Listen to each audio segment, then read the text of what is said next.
It's Lent. It's the second Sunday of Lent today. We're in a series called Creating Safe Space.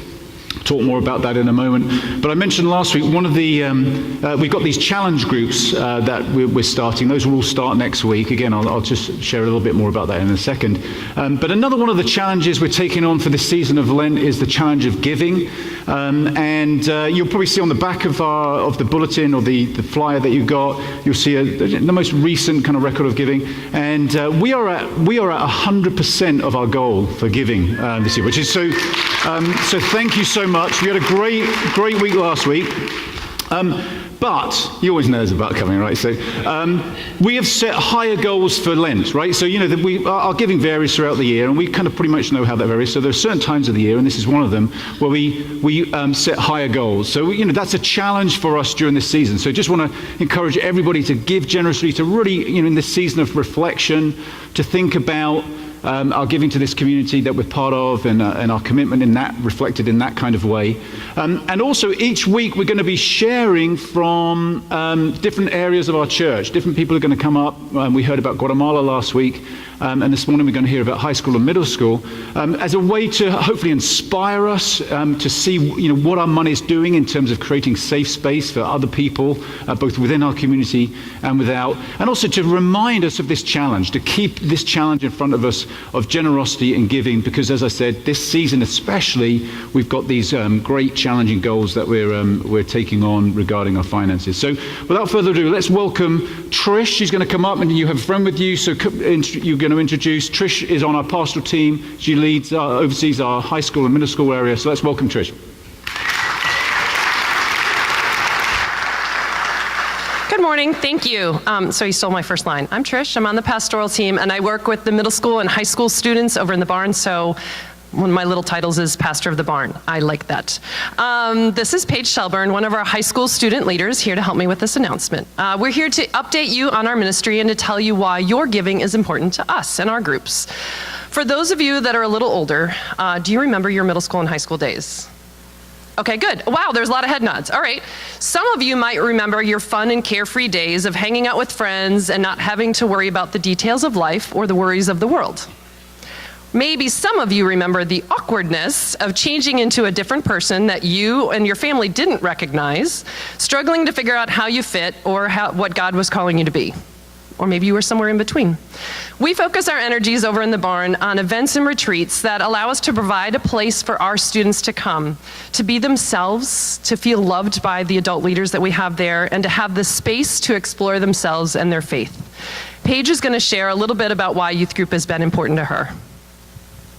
Hello, my name is Paige, as Trish introduced. Good morning. So middle school and high school meant just the world to me, and I hadn't realized that until maybe a couple months ago or so, just reflecting back on my time here. Coming into middle school was really hard for me. I had a big injury in elementary school. I lost all my confidence. I didn't know who I was, and I was pretty young, so I don't think not many people were going through that same change as I was. I got into the middle school group, and I was afraid to talk because I didn't want to say something wrong or hurt someone. So Trish was very persistent in trying to make me talk, like when we had our lessons in middle school, and I never wanted to. So one day she called on me, and I didn't know what to do. I was very scared. I had so many ideas in my head that I wanted to say, but I was so afraid I was going to hurt someone. So she called on me, and I could see her just staring at me like, talk, please, talk. And so I did, and so everything just started pouring out. It was a lesson about love and what does it mean to you. And I talked about all the different kinds of love, and I didn't realize after a couple minutes I was just rambling and just letting everything pour out. I didn't know what I was saying at that point because I just wasn't paying attention to it. I was really just speaking my heart. And I stopped and I was just like, I am so sorry. I really apologize. I was frightened and terrified that I talked too much or I said something wrong. Trish looked at me and she just said, why are you apologizing? Do not do that. And so I turned around just to make sure no one else was feeling hurt or anything, and everyone was just smiling, giving me eyes of encouragement, and it really just made me tear up. I'm tearing up about it right now. It meant so much to me.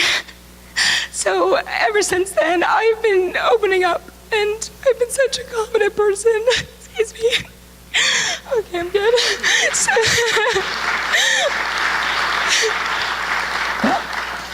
So ever since then, I've not been afraid to talk about what I think of the world, and the lessons that we have are just so meaningful because they really do bring out the life struggles that I think everyone goes through. We're talking about safe spaces right now, and that means a lot to me because in this world, I don't run into many of those. School, I have many good friends that I'm able to talk to, but other than that, I don't really have a place where I can go other than my family, maybe. So coming here every Sunday and having these talks about what a safe space means to you and being able to cherish these moments and talk about what I truly love with the people that I truly appreciate means so much to me. And so the middle school and high school group has done something for me that I don't think any other place could have done for me. So I really do appreciate it, and it just makes me the happiest person, and I can't not stop smiling when I'm here, and I don't think I ever want to stop smiling. Thank you.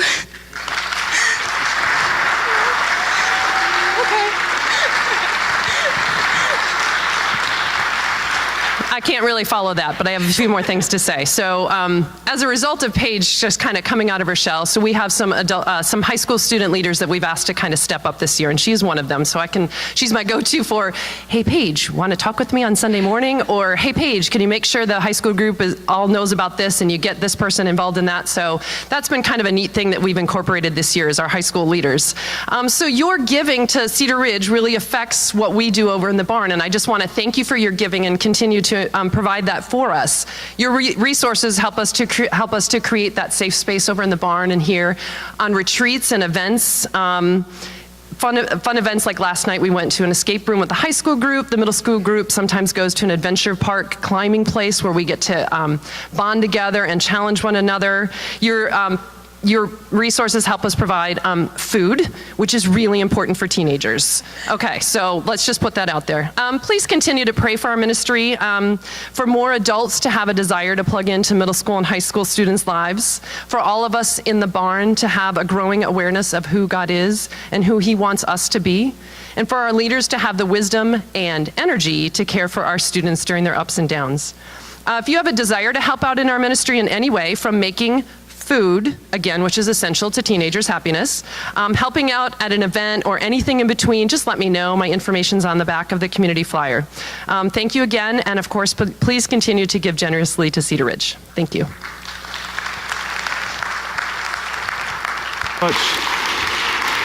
Thanks, guys. That was great. Thank you so much. Okay, so as I mentioned, we're in this series called Creating Safe Space. We have these challenge groups that are running, and that will begin next week and run for 3 weeks, right? So those challenge groups, you can find out about these. We have a handout outside on the table in the commons area. You can also see this handout online. But I'm just going to run through those challenges again for us. And we're going to be addressing each one of these beginning today over the next 4 weeks, right? But the groups don't start till next week. Simplifying life, so today that's the theme, right? Simplifying life to make space. Then next week we'll talk about being authentic, so creating safe space for ourselves so we can be our authentic selves. Becoming a safer person, so working at making safe space around us, and then reducing marginalization, which is the more sort of, I guess, outreach aspect of it, or the justice aspect of it, where we're thinking about people that we may or may not be connected to, but who feel marginalized, who don't feel safe, and being proactive about making safe space for people like that. And these groups will be meeting after each service, beginning next week for 3 weeks. And we're encouraging everybody to get in one of these challenge groups, right? So one of these subjects might really appeal to you or might challenge you. It might feel uncomfortable to go to one of these groups, but that's probably a good sign, right? Because it's something that's challenging us, stirring us up. And then you will track with that group, that subject for 3 weeks. So rather than moving on to another subject every week, we're going to be focusing on the same thing for 3 weeks, right? And so you have one of 4 choices. Also, we're encouraging discipleship groups. We had a discipleship group leaders meeting this past week, and we were sharing there about how discipleship groups have options of, you could disband for this season and go to those different groups. That's one option, or to pick up one of these challenges as a group and go through that as a group. And each group is making a decision about that, over the next week or so. So. The messages on Sunday are going to kind of address the issues, stir some things up, hopefully be somewhat challenging. And then, obviously, if you want to get into more depth in that, go to the challenge group. Okay, our sort of icon for the series is the fox, a fox, right? I love foxes. And you can think about foxes from the point of view of foxes are kind of timid, right? They hide away, they're reclusive. They perhaps need safe space, right? We might feel like that. We might feel, man, I'm just hidden away. I daren't come out. They really are in need of safe space. But foxes are also predators, right? So if anybody here own chickens? A few of us own chickens. I don't, but I mean I know a few people here do. Foxes are not chickens' best friend, right? So they have a bit of a reputation. So that perhaps is we need to be safer people. And maybe foxes should sort of become vegetarian or something. I mean, the metaphor starts breaking down, but I think you get my point here, right? So we all have to change, right? We need to be safer people, but also foxes tend to get vilified, right? They're stereotyped as sly and cunning and maybe sneaky and aggressive, and they've tended, I think in some cultures, be marginalized, right? So maybe foxes need to be looked after, restored. And again, the metaphors kind of break down. I realize that, but that's some people have asked about what's the fox doing up there on this creating safe space. So talking of foxes, we're going to look at a quick video clip here of a fox called Nick. And Nick is a sort of a con artist and has a friend, a police officer friend called Judy. And this is a clip from the movie Zootopia. We're thinking about this whole concept of simplifying life to make space today. And part of what we're going to talk about is slowing down. Now, Nick and Judy have to go to the DMV, to the MVA, to get okay, you may have seen this clip before. So we're just going to look at this clip and think slowing down, right? And what that feels like for many of us as we watch this clip. Let's run the clip.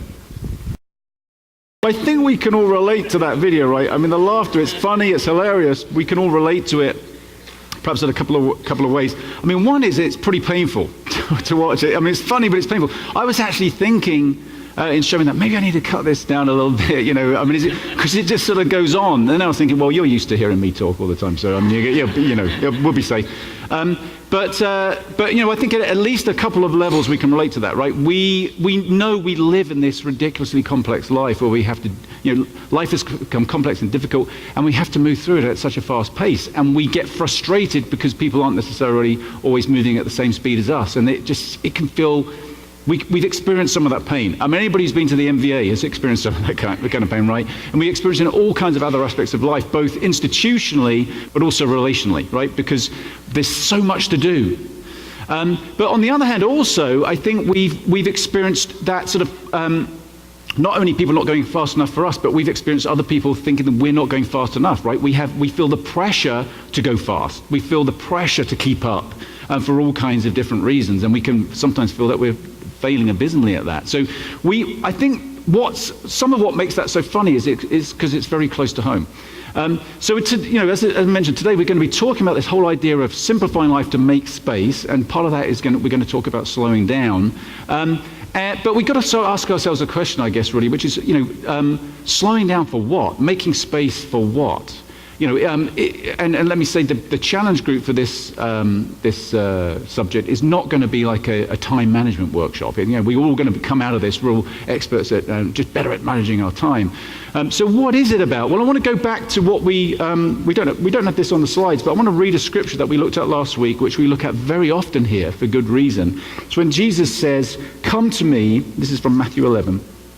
"All you who are weary and burdened, and I will give you rest. Take my yoke upon you and learn from me, for I am gentle and humble in heart, and you will find rest for your souls. For my yoke is easy and my burden is light." And we looked at that last week again in a more modern translation called The Message, which I think has some great language to it. "Are you tired, worn out, burned out on religion?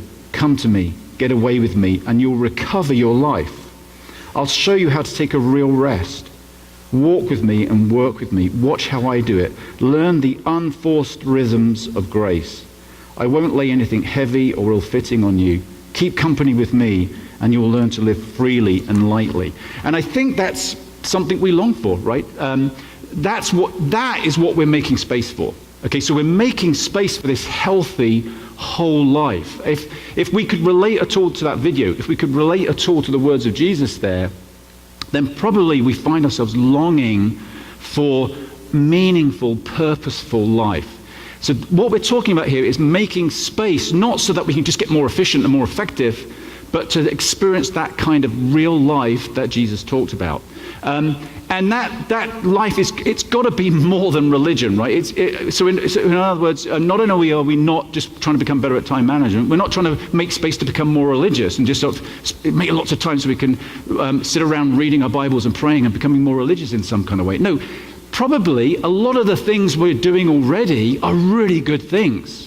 If you think about becoming more healthy and whole, we're really talking about making space for ourselves to receive more of God's love and more of that healthy life that Jesus is talking about, and also sharing that life with others.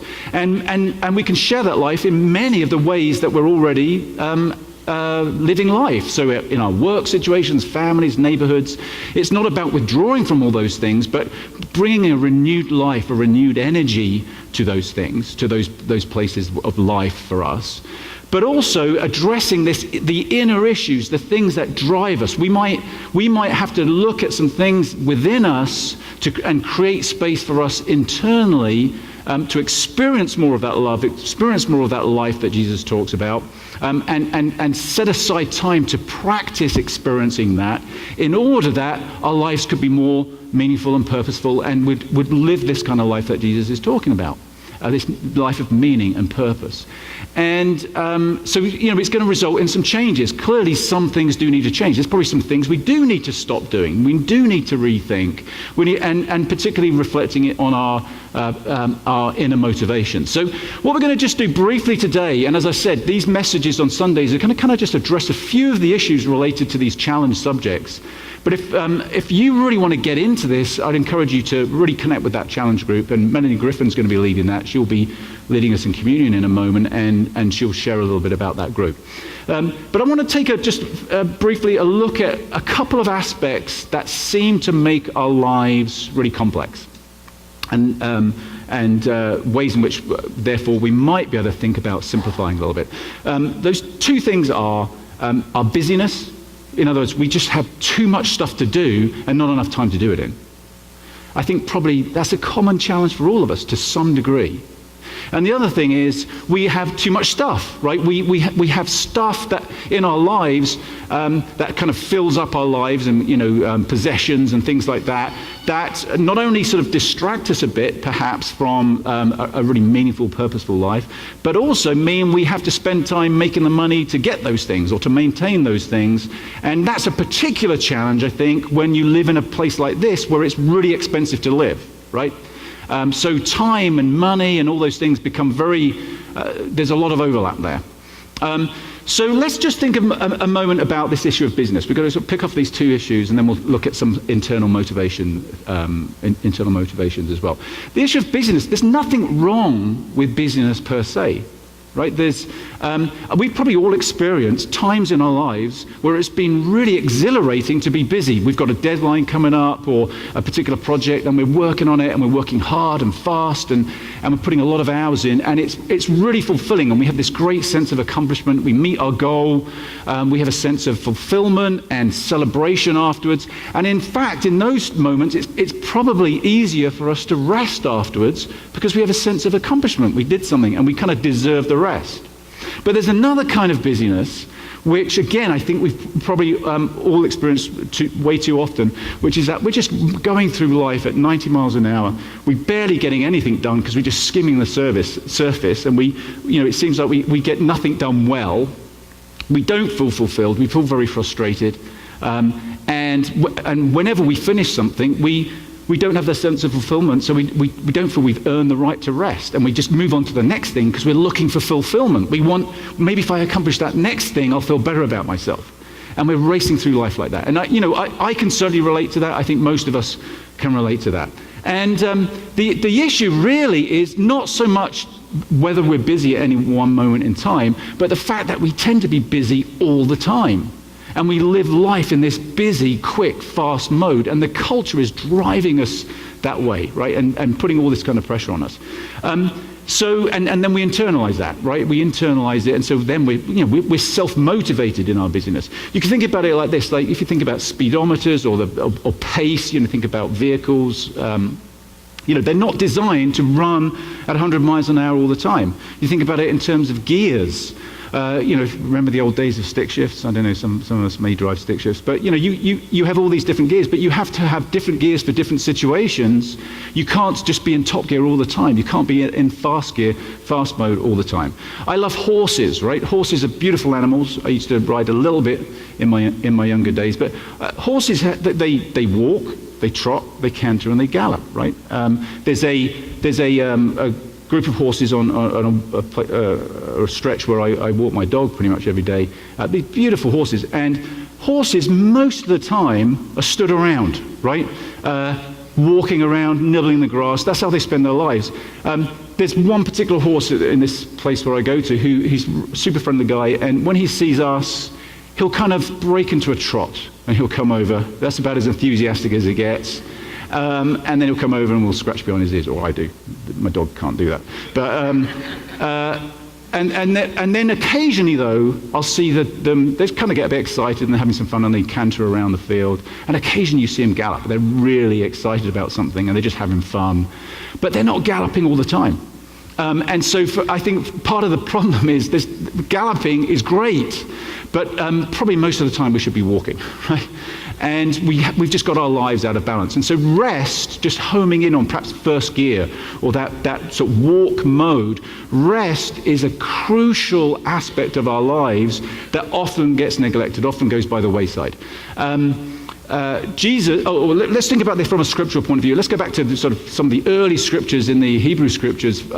Exodus, one of the 10 commandments, pretty strong statements here in Exodus 20 are about rest. Remember the Sabbath day by keeping it holy. 6 days you shall labor and do all your work, but the 7th day is a Sabbath to the Lord your God. On it you shall not do any work, neither you, nor your son, or your daughter, nor your male or female servant, nor your animals, nor any foreigner residing in your town, so kind of all options covered. For in 6 days the Lord made the heavens and the earth and the sea, and all that is in them, but he rested on the 7th day. Therefore the Lord blessed the Sabbath day and made it holy.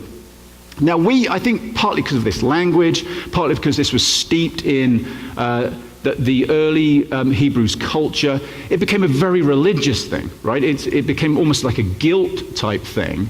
Like actually many of these commandments tend to sort of come across almost as you better not do this and you better not do that, and this can almost come across as a burden rather than a gift. It can come across as guilt rather than freedom. And let me say from the outset here, nobody should be feeling guilted about going too fast or being too busy or having the kind of life we have. It's actually a recognition that we're under this burden. Like Jesus said, come to me and rest because I know how burdened you are.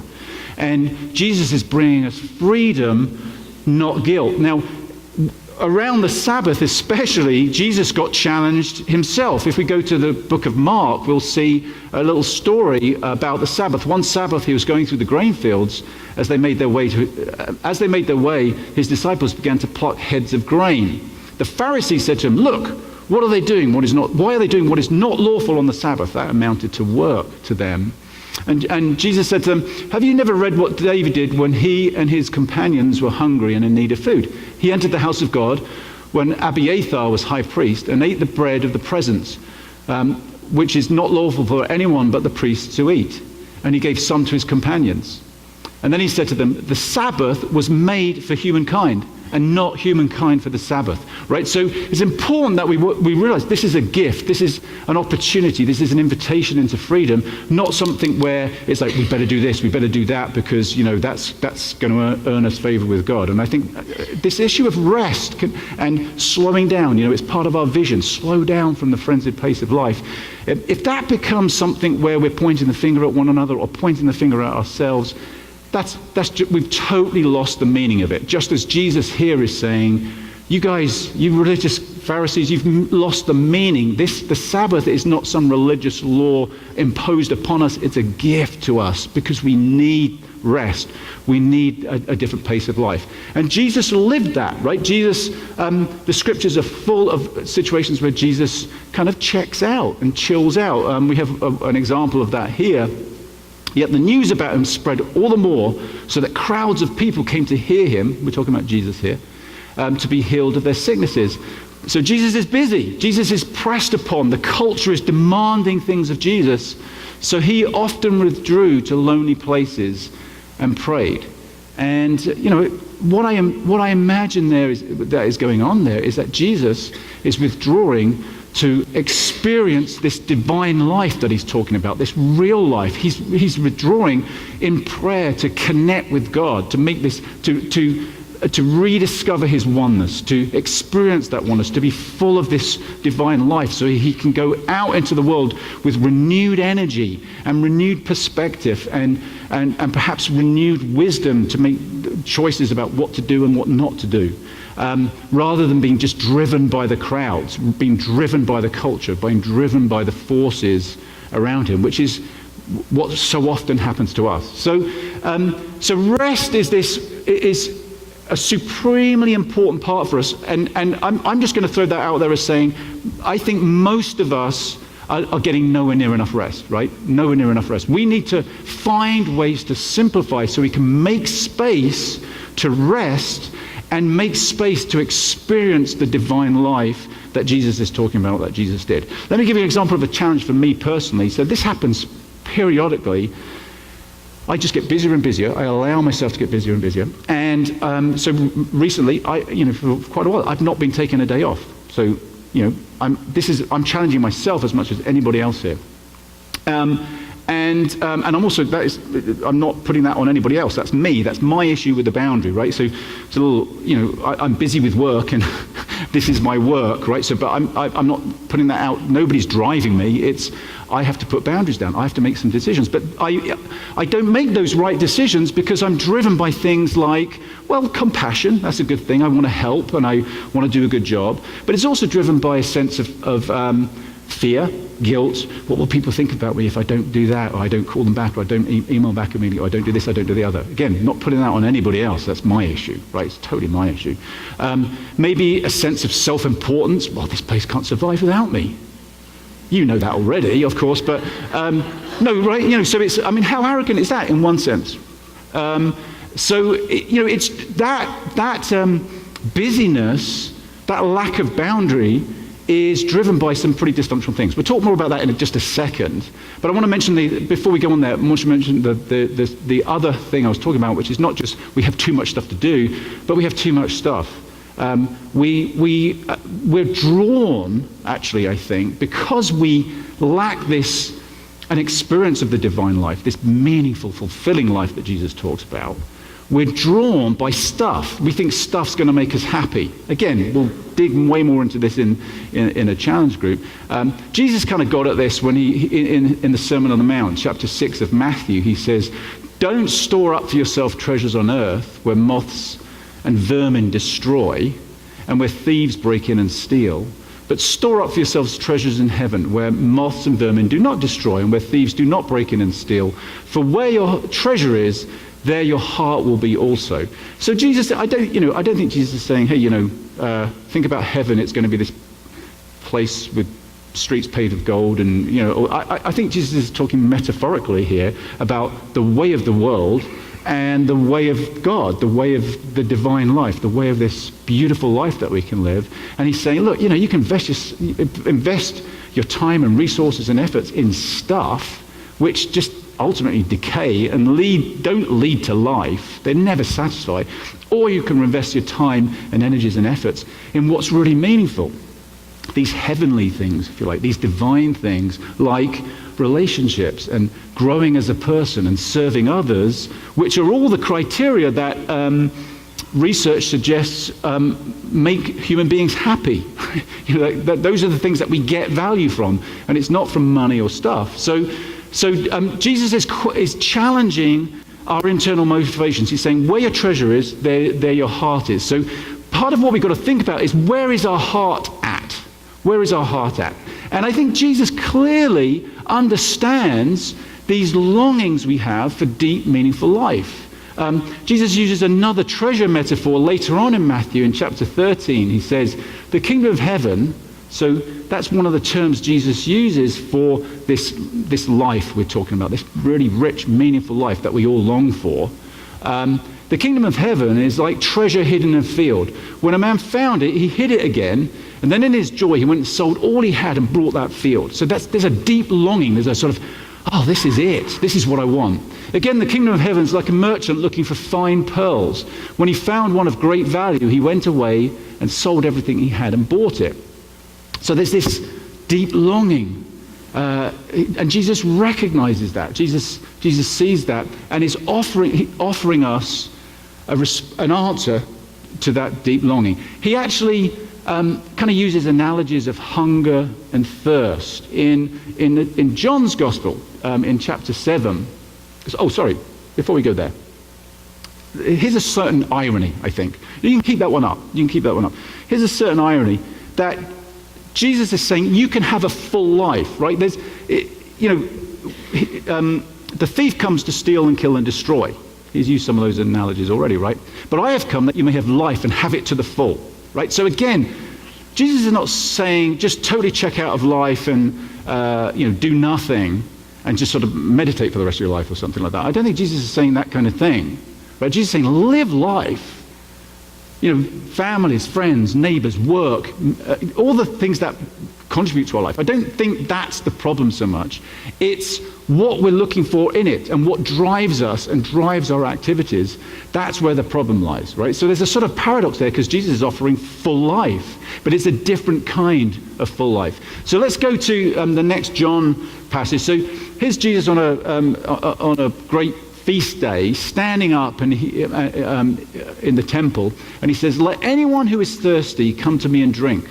Whoever believes in me, as Scripture has said, rivers of living water will flow from within them. By this he meant the Spirit, whom those who believed in him were later to receive. Up to that time, the Spirit had not been given since Jesus had not yet been glorified. So there's this Spirit of God, this divine life that Jesus is saying, come and drink from me. Come and drink it. And it's the inference is that it's not just for us, but as we drink this life in, as we experience this divine life, it flows out of us. We actually get to give it to others. Other people get to experience a different kind of life. So what making space is all about is making space for that kind of life, right? Making space for time and practice that can engage us with God, engage us with the Spirit of Christ, so that we can have that kind of life. We can have that kind of deep meaning. Now, there's a couple of implications, I think, there in what Jesus is saying. One is that since he's challenging us, and we're talking a lot about challenge during the season of Lent, since Jesus is challenging us about coming and drinking, the inference is that we may be drinking from other places. Maybe there are other ways we're trying to experience a deep, meaningful, fulfilled life. Jeremiah, the prophet, kind of gets at this early on in his writings. He says, my people have committed two sins. They have forsaken me. This is Jeremiah kind of speaking on behalf of God, if you like. They have forsaken me, the spring of living water, and have dug their own cisterns, their own wells, broken cisterns that cannot hold water. And you think just for a moment, as I am, about all the ways, sort of broken cisterns in my life, the different ways throughout my life over the years that I've tried to satisfy myself, I've tried to find meaning, or maybe I've tried to anesthetize myself from the fact that I don't really have meaning. And some of those things are very, very obvious, like we have addictive behaviors, substances, relationships. Maybe we put all our meaning into somebody else having to satisfy us, whether that's emotionally or sexually or whatever. We get it, and some of those things are very obvious, right? They're very visible, tangible, and they're obviously dysfunctional. They're obviously problematic, and some of us may be struggling with those kinds of addictive behaviors in our lives. Some of them are a lot more subtle, right? Some of them are way more subtle than that. They are, going back to some of the things I was talking about. What makes me not take a day off? Well, it's fear, it's guilt, it's trying to please people, it's people giving people power over us, whether that's friends or bosses or spouses or whoever it is. We want to please them. We don't want to be thought badly of. Maybe we need to be needed. Maybe we've got kind of like savior complex, where we just need to be needed. So that drives all these activities for us, and they're not healthy motivations. They're not, and it's going to result in us over time, if we really look at this, if we really are honest. And I think it behoves all of us, even with the good things we're doing, right? Because many of those bad motivations lead us to do good things. So we have to, that kind of hides it. If we're in really dysfunctional repetitive sexual relationships, right? That most people say that's probably not very healthy. But if we're out being good to people, I don't think anybody would say anything that I do that makes me busy is wrong or bad in terms of the context of my life and my role. But they can be driven by bad motivations. Do you get that? And that's what we've got to get at. We've got to slow down enough, I think, to be able to recognize what drives us and recognize that those are not necessarily evil things. Being needed, being loved, all those things there's nothing inherently wrong with us, but when it drives us into activity that we can't sustain, or that wears us out, or that makes us live an oppressed life rather than a free life, there's something wrong. Give a quick example of this. A few years ago, I took up the violin. My wife, I think it was about 3-4 years ago, my wife brought me a violin for Christmas because I love music and I've always wanted to play the violin, right? So, it's kind of a tricky thing to take up in your adult life, let me tell you.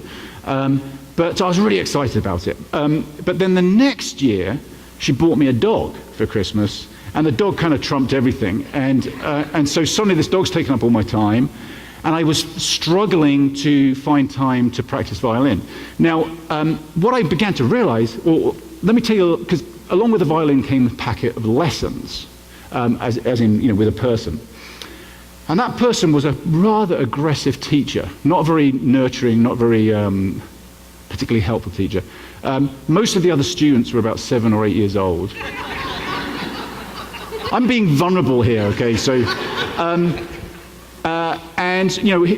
this guy would give me a lesson in a room, and then the next student would come in 5 minutes early and sort of sit there and wait, usually with their parents, while he's berating me about how useless I am, even to the point, at one point, hitting me with the violin bow, right? I mean, now I look back, I should have said, what the heck are you doing? But in the moment, I was just like, sorry, because so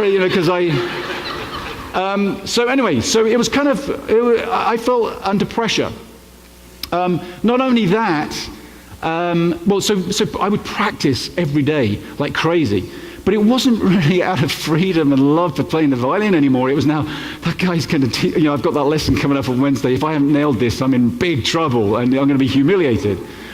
Plus, every Christmas there were recitals to do, and they are awful. They're just awful. And again, I'm at this recital with all these 7 and 8-year-olds. So we sat around before we go on to do the recital, one by one. And 7 or 8-year-olds don't care, right? They're not nervous because and I would sit with them, try and educate them. Look, people are judging you. They really are judging, right? You just haven't learned that yet. But you're going to fail in life at some point, and you're going to realize that people are judging you. It's a merciless world out there. Of course, they didn't believe me. So they go out there, and there was one occasion where this young girl gets up. She was probably about 8. She gets up to play, and I found myself not exactly praying she would do really badly, because I'm the next one up. And but I was thinking, don't let her do too well, because, I'll just look awful after this. Of course, she knocks it out of the park. I get up there. It's mediocre at best. And I get the, and people coming up, the sympathetic applause, people coming up to me after and saying, oh, you're so brave to do that, which sort of means, You're so brave to make a complete fool of yourself as an adult in public. Right, so anyway, after a while, I decided I'm going to stop doing this, right? Now, I know that probably sounds really selfish because I've withheld this prodigious talent from the world. When I'm retired, I'll pick up the violin again. And I love, there was a part of it that I loved, but I realized I was being driven by a wrong motivation, right? A very wrong motivation. And it was like, oh, I don't have to do this. I don't have to impress my teacher. I don't have to impress anybody. I don't even have to impress myself because I didn't want to give up because I don't give up on things, that kind of thing.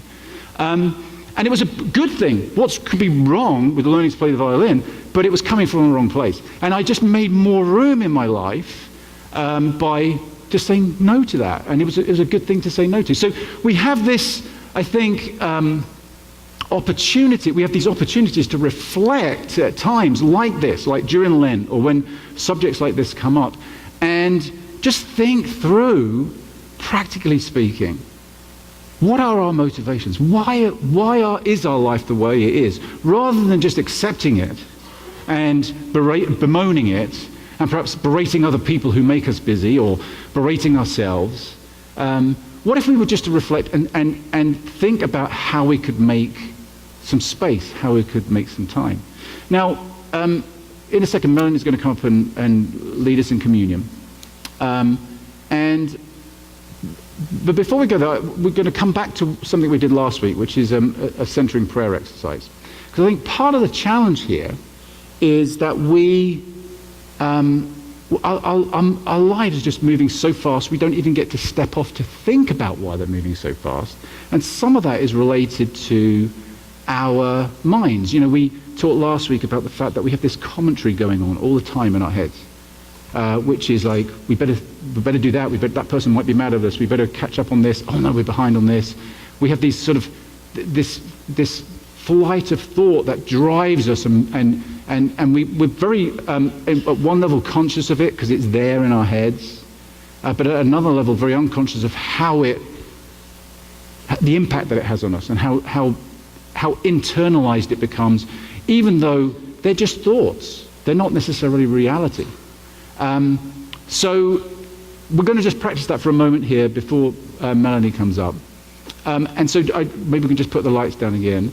I'm going to talk us through it because I think hopefully as we do more of this, we'll learn there is a way, there is a practice just to quieten our minds, to simplify our minds even, and allow ourselves space to let go of those other voices that we might sort of just descend to, sink into the mind of God, this oneness with God that we're talking about. So just sit comfortably, rest your arms on your lap or in a place where they're not going to distract you. Take some deep breaths.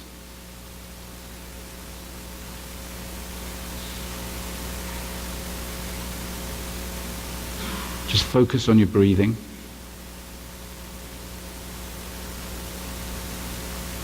There's a rhythm to our breathing of in and out, which is like a rhythm of grace.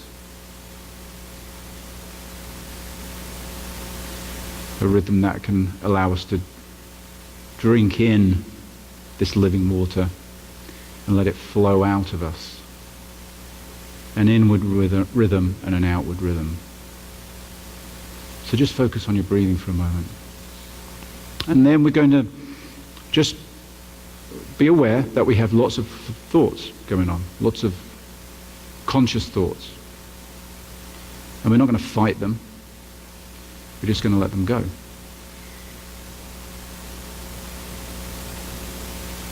And you might want to imagine those as like, your thoughts are like bubbles, and as you have a thought, just let it burst, let it go. Don't hold on to it, don't pay attention to it. Or it might be like a leaf on a river just floating by. We're just going to let it float by. We're not going to pick it up. We're just going to, it's a thought, and let it go. So the idea here is just to let go of those thoughts, not follow them. And that will be tricky. So we'll get distracted and we'll follow some thoughts. And whenever that happens, we'll just return to our breathing as a reminder that, oh, we're here. So let's just take a few moments of silence to let go of the flurry of thoughts in our head.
Okay, so as we practice that kind of space, we're probably far more likely to get to a place where we can be aware of what's really going on, right? Aware of what those internal motivations are, because I think sometimes they're just hidden from us because life is moving too fast, our minds are moving too fast. Just one last thing I wanted to mention is this, that again it comes back to this issue of guilt, right? And we just don't want guilt in any way to be a motivator. I mean, sometimes it's appropriate to feel guilty about things, right? But guilt rarely motivates, or is rarely a healthy motivator of change. If you might feel you have circumstances, life circumstances, that really are overwhelming and you just cannot slow down, right? And I was talking with somebody recently, a single parent who had to work multiple jobs, raise kids, and who shared with me that when we talk about slowing down, especially in the past, it kind of felt guilt. It felt like, how can I do this? There's no option for me. And so if you're feeling guilty, I'm just saying here, don't, right? Don't feel guilty. But also, don't resign yourself to, well, I just need to live a burnt out life then, because of my circumstances. But maybe reach out. And this is where I think what's so powerful about being a community together is that we can look after one another. Maybe the reason some of us are so busy is because we're isolated. We don't have the support we need. We're doing things that other people could do for us or help us with. So part of this is being vulnerable enough to reach out and ask for help and connect into community. And some of it is also perhaps those of us who have more space, who can create more space, have more flexibility to create space. Maybe our lives are very full at the moment, but we know we can make space. Part of the reason we need to do that is so that we can help others. We can make space for others in our lives. And that was the image we have of the early church, these early followers of Jesus. They were there for one another. There was this beautiful community that was created where they shared stuff, they shared time, they shared their lives. That's what we've been called to. So that's I think, a big part of what it means to simplify life, to make space. Melanie's going to come up and... Where is Melanie? Oh yeah, Melanie, you're going to come up and lead us in communion, right?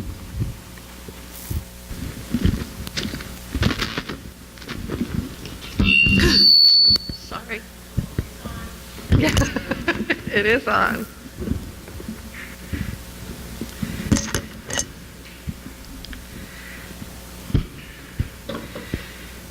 So I wanted to say a little bit about the challenge group that I'll be leading on simplifying life. And just to start out by saying, I am not leading that because I'm an expert at simplifying life. I'm really excited about this because I want to do it and simplify life and focus on God. So really the goal is going to be to try to create more room in our lives for God, a God-centered life, to hear God, God's leadings and nudgings, to rest, like Matthew was saying, even if we're just finding mini Sabbaths, like when you walk the dog or that kind of thing. So, and also to serve and to love others, to do, I have a habit of doing sort of like all the good stuff instead of looking for what's mine to do, what's best. Like I might have to drop some good things so that I can be focusing on what's really best for me. And we'll do that by developing an awareness of how we spend our time, just pay attention to what we're focusing on, looking at our motivations and priorities. Like Matthew was saying, maybe what are some of the beliefs that underlie and drive us. And so we'll be doing that through discussion, through practices and exercises.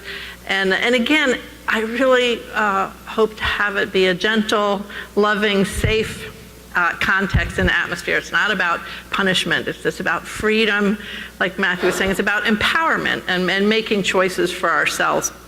So we'll do practices and exercises and disciplines, and they'll all be by your own choice because not one size does not fit all. So we'll look at all kinds of different possibilities and ways to help us make intentional choices to align our lives more with our values and those deep longings that we have. So we're going to slow down together, be more reflective, and practice some baby steps towards reaching that more graceful rhythm of life. So I hope that you will be joining one of those groups or doing them in your discipleship group. And they'll be, like Matthew said, for after the service for 3 weeks starting next week. So the challenge of busyness and distraction can really seem overwhelming. It does to me. And that risk of examining those underlying motivations and the values that drive our busyness can be scary. It's a vulnerable thing to do, and that's why we're calling this a challenge series. And the first step then is willingness, and willingness to engage with all this and to open up and surrender to our doubts and our fears and examine them as well. So as we move into communion, let's use this time to express our willingness to God, to let go and reorder our busy lives and anxious thoughts. And if we are following the way of Jesus, then we must, as he did on the night that he was betrayed and handed over to die, say, not my will, but your will be done.